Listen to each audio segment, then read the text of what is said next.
Hello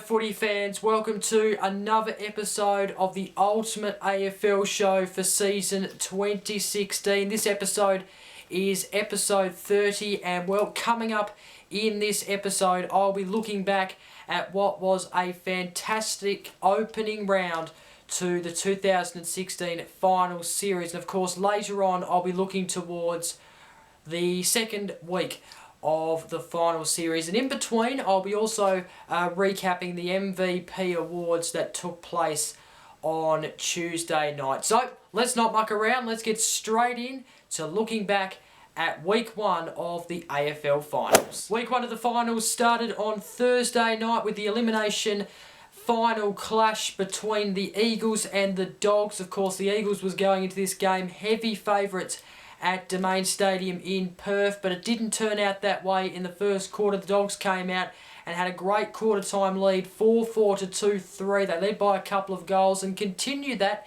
in the second half to lead by about 5 goals at half time, 3-6 to 7-6. And then, well, if you thought the Eagles were going to come back in the second half, well, think again, because the Dogs, they were able to keep it going in the third quarter and then keep it going in the fourth quarter to record basically a rememberable win. That's how you could put it. And they defied odds. The final score, the Eagles 7-10-52, defeated by the Western Bulldogs 14-15-99. I don't think many people were giving the Dogs a chance besides the Western Bulldogs supporter-based group. I don't think anyone else outside of that was giving the Dogs a chance, especially with the record we have at Domain Stadium. But, well, it just proves that anything can happen in an AFL final series. So for the Western Bulldogs, they go through to week two.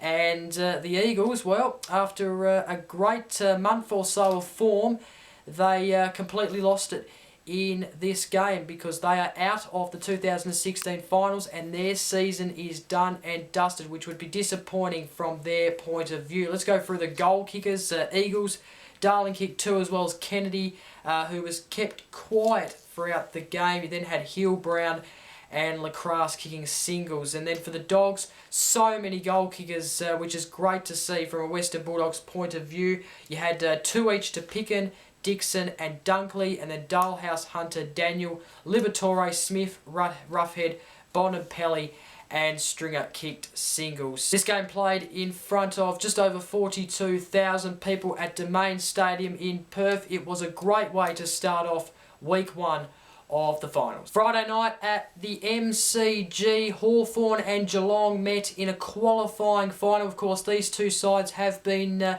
great rivals, especially since the 2008 Grand Final. And then, of course, Geelong went on that massive streak of wins against the Hawks. This was always going to be an absolute ripping game of football. It always is between these two sides, especially in a final. And that's exactly what we got.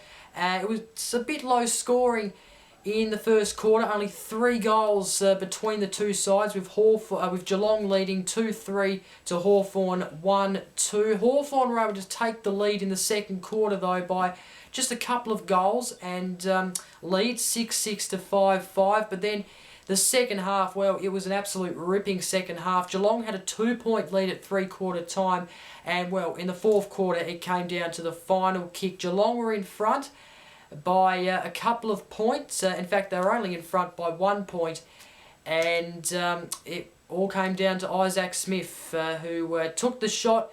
I didn't think he took enough time to actually take the shot. I thought he rushed it a little bit, and, well, he missed, and Geelong scraped through by 2 points to go through to the preliminary final stage. The final score, Geelong 12-13, 85, defeated the Hawks 12-11, 83. The goal kickers for the Cats, 2 each went to Caddy, McCarthy, Motlop and also Hawkins, and then Selwood, Menzel, Guthrie and Blixarves kicked singles each. No Dangerfield in the best in the goal kickers. Sorry, and then Hawks goal kickers. Bruce kicked 3, Rioli, Schoenmakers, Gunston, and Burgoyne kicked 2 each, and then Hill kicked singles in this qualifying final. So this was another one for the ages, and Geelong just scraping through by only a couple of points. We know that Hawthorn have been on the winning end of some close ones this year, but this game,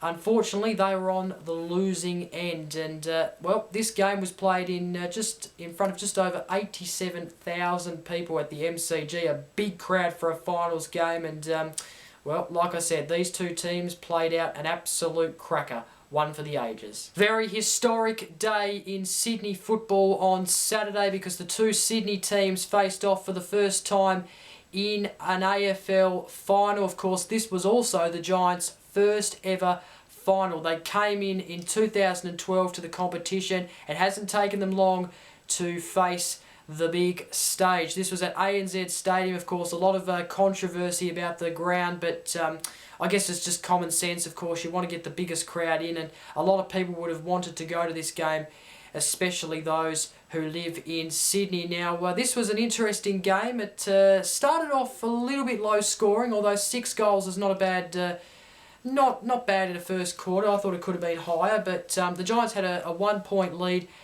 at quarter time. They then had a 2-point lead at half time. So this is how close the first half was. But then something happened in the second half to the Sydney Swans because the Greater Western Sydney Giants was able to just grab a hold of the Swans and take the game away in the third quarter pretty much. The 3-quarter time score was 9-13 to 6-10 with the Giants leading. Absolutely incredible. And then in the end, they've been able to take the win and go through to a preliminary final. Incredible. The final score, the Sydney Swans, 7-13-55, defeated by the little brother, the Greater Western Sydney Giants, 12-19-91. Let's go through the goal kickers before you hear my thoughts. Papali for the Swans kicked 2 as well as Jack. You then had Hewitt, Kennedy and McGlynn all kicking singles for the Swans. And then the goal kickers for the Giants, Cameron kicked 4, Green kicked 2 as well as Scully, Smith, Whitfield, Congilo and Ward kicked singles to put themselves on the goal sheet. And just over 60,000 people packed into ANZ Stadium to watch this historic game. I'm stunned, to be honest. Of course, we know that the Giants did defeat the Swans in the last outing. That was at Spotless Stadium. I thought this would be a close game, but I was expecting the Swans to win this. But, yeah, you might remember I said last week, if the Giants won this, then I reckon they'll go right through to the grand final. I think they will because you know, obviously the Hawks and the Dogs, we'll have a look at that in just a couple of minutes, but the Hawks and Dogs actually meet on Friday night, and then the Giants actually play the winner out of those two teams. And if you have a look at the past games, the Giants actually have defeated both those teams pretty convincingly this year, and that was at Spotless Stadium, both those games. And of course the preliminary final will be at Spotless Stadium. The AFL have confirmed that. So I tell you what, they are right in it now, aren't they? I said also last week that I wasn't really sure where to put the Giants. Of course, we know that they've had a really good season, finished top 4, but I really wasn't sure where to place them. So this is a real stunning scoreline, really, real stunning result. And the Giants are straight through to preliminary final and play the winner out of the Hawks and the Dogs. So from a Sydney Swans point of view, they'd be disappointed because it's been a while since the top or the minor premiership side has went on to actually lose in the first week. So they've got to play the Crows next week now. Of course, that's going to be at home, but yeah, they've got to make it to the grand final the hard way now if they want to make the grand final. And of course, we know that they do. And then the final game of week 1 of the finals was at the Adelaide Oval, elimination final between the Adelaide Crows and North Melbourne. Of course, this was an Adelaide Crows home game, and North Melbourne put up a really good fight in the first half. It was quite close at half time. The Crows 6-10 to 5-4 leading, but things just opened up in the second half. The Crows were able to take the game where we probably expected they would take the game and win pretty convincingly in the end. The final score, the Crows 21-15, 141, defeating North Melbourne 12-7, 79. The goal kickers for the Crows, Betts kicked a massive 6 goals, Lynch kicked 4, 2 each to Jenkins, Walker and Smith, and then Cameron, Lever, Crouch, Walker and Lyons kicked singles. North Melbourne goal kickers, Dorr kicked 4. That's really good signs for him, because we know that he's probably going to play a lot more football next year for North Melbourne, considering Petrie has been delisted among some other players as well. Of course, Thomas kicked 3, Higgins kicked 2, Goldstein also kicked 2, and Zeeble kicked a single. So, of course, congratulations to, of course, Brent Harvey, Nick Dal Santo, Michael Ferrito, and also Drew Petrie on sensational careers with the North Melbourne Football Club. But not sure if any of those are going to go on to play next year for another club. Of course, time will tell. But yeah, North Melbourne season, disappointing season comes to an end, doesn't it? 9 in a row. I honestly didn't think they'd be knocked out in the first week of the finals after those 9 in a row, especially after seeing them on the Friday night game at Blundstone Arena against Richmond. I thought they had redeemed themselves after that loss, that first loss to the Swans, but no, they've had a very bad second half, and like I said last week, I definitely think the delisting of those 4 players also cost them the match as well. That would have really stirred a lot of distraction. So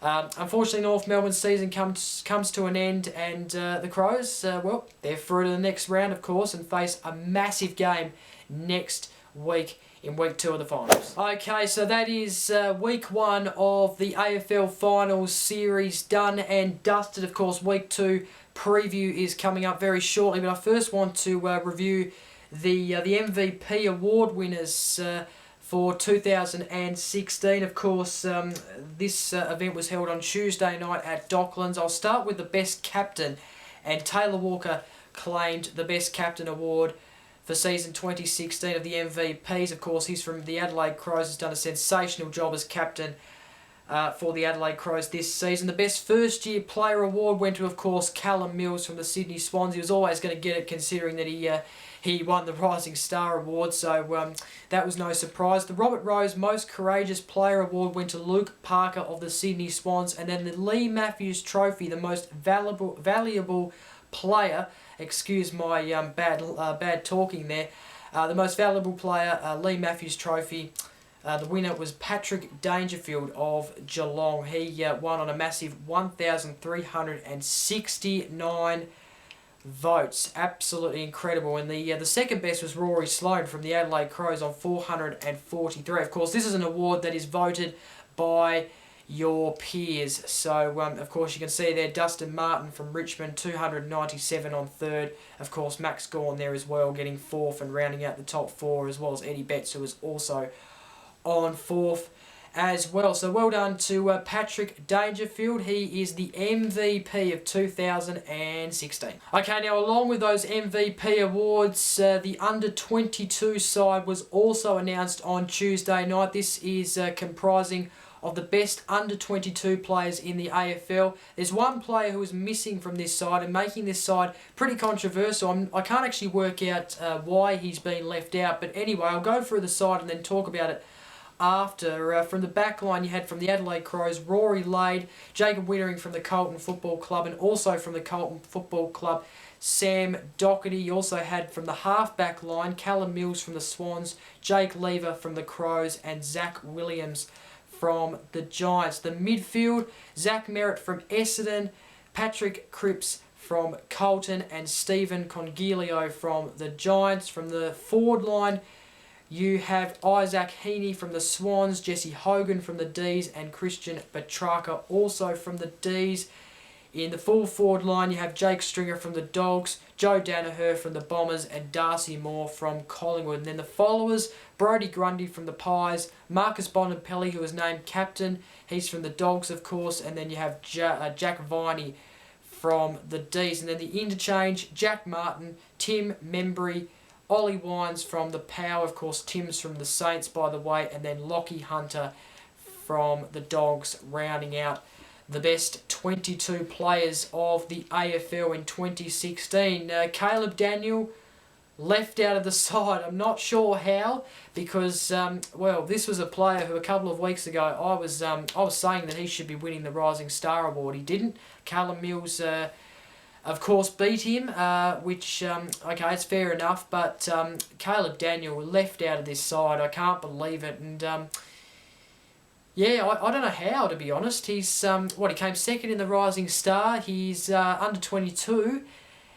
Yeah, something's really gone wrong there. I think they've just forgotten about him because that's very, very staggering. But anyway, that's the way it goes, I suppose. So that is the that's it. That's the MVP recap for 2016. Okay, time now to get stuck into the second week of the AFL final series for 2016. We've got 2 games this week. Of course, these are do or die clash.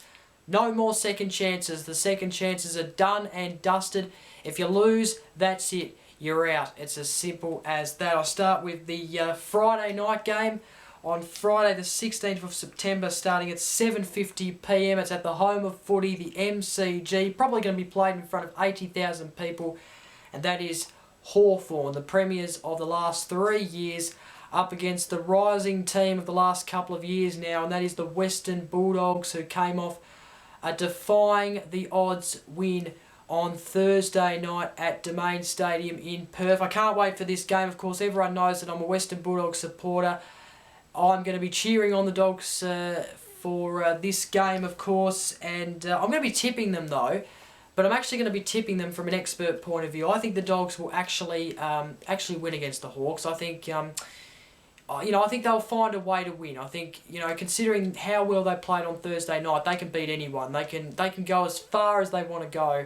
They just have to play the right football on the day, and that's exactly what the Dogs can do on Friday night against the Hawks. Of course, we know the Hawks are a great side. They have been it the last 3 years, but I just think that their time is now officially up. Of course, they didn't play the best football on Friday night. However, at stages, they did against Geelong. So they will be a hard team to beat, no question about that. Of course, I believe they'll be going into this match favourites. They'll be going into this match favourites, but I think the Dogs will give them a loss, and they'll go out of the 2016 finals, the Hawks. So the Dogs, they are going to win this game for me. Then Saturday night at the SCG, starting at 7:25 p.m, it is the Sydney Swans and the Adelaide Crows. Of course, the Sydney Swans, I think everyone would expect or expected them to actually be in a bye right now, but instead they are playing off to get through to the preliminary final stage, and this is going to be a tough game for them, I think, and it'll be a tough game for the Crows as well, because this is, of course, at a venue where the Swans win frequently at. Now, to make a point here, the Swans, this is the Swans' first final at the SCG since 2005, and the Crows have lost 7 of their last 8 finals interstate. So, because of that stat, I think I'm going to go the Swans. I think they're going to win by 10 points. I think Buddy Franklin, he had a poor week last week, no question about that, but I think he'll bounce back and kick possibly 5 goals. Betts, of course, is going to be one that the Swans really need to stop. It's going to be a great game, this one. I cannot wait for this one on Saturday night. It is going to be an absolute ripper. So, yeah, both games are going to be rippers, and this one, of course, is going to be a sensational game. So I'm tipping the Swans. I think they'll bounce back after their loss to the Giants, and unfortunately, the Crows, they've had a great year. I think they've played probably some best football they have played for a long time, but I just think they're going to hurdle out at the last minute. And it hurts to say, because I feel like the Crows were a good enough side a couple of weeks ago before that loss to the Eagles. But they were impressive last week against North Melbourne. Anything can happen, though. I'm just going to tip the Swans. And that is it for episode 30 of the Ultimate AFL Show. Thank you very much for watching this episode. Don't forget to like, comment and share this video. Subscribe, because there's still a couple of more episodes to come in the next few weeks as we lead into the grand final and even after the grand final as well. Of course, don't forget to stay up to date on this channel with all the other content I do. Until next week, I'm Jacob. Enjoy week 2 of the finals. Bye for now.